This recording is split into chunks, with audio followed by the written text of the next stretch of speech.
চীনে এক নারী তার পোষা কুকুরছানাকে কিন্ডারগার্টেনে ভর্তি করিয়েছেন। এই সিদ্ধান্ত সামাজিক যোগাযোগ মাধ্যমে ব্যাপক কৌতূহল ও আলোচনা তৈরি করেছে।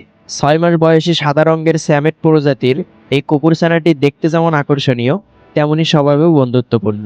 এই জাতের কুকুর সাধারণত মানুষের সঙ্গে দ্রুত মিশে যেতে পারে এবং প্রশিক্ষণ গ্রহণে সক্ষম। নারীটি তার পোষা কুকুরকে শুধুমাত্র আদরেই সীমাবদ্ধ রাখেননি, বরং আচরণ উন্নয়ন, সামাজিক দক্ষতা ও নির্দেশনা বোঝার ক্ষমতা বাড়াতে তাকে একটি বিশেষ ডগ কিন্ডারগার্টেনে ভর্তি করিয়েছেন। এই প্রশিক্ষণ কর্মসূচিতে ভর্তি করতে প্রায় 12,000 ইউয়ান খরচ হয়েছে, যা বাংলাদেশি মুদ্রায় 2 লাখ টাকারও বেশি। ব্যয়বহুল হলেও মালিক মনে করেন এটি একটি প্রয়োজনীয় বিনিয়োগ। ডগ কিন্ডারগার্টেনে কুকুরটির আচরণ বুঝতে আলাদা পরীক্ষা নেওয়া হয়।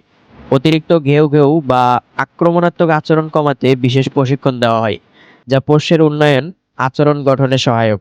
এখানে কুকুরদের জন্য সামাজিক কার্যক্রমও আয়োজন করা হয়।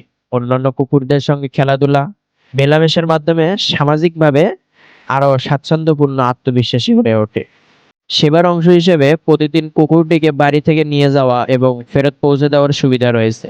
এতে মালিকদের জন্য বিষয়টি আরও সহজ ও সময় সাশ্রয়ী হয়ে ওঠে। মালিকরা অনলাইনে লাইভ স্ট্রিমের মাধ্যমে পোষ্যের দৈনন্দিন কার্যক্রম পর্যবেক্ষণ করতে পারেন।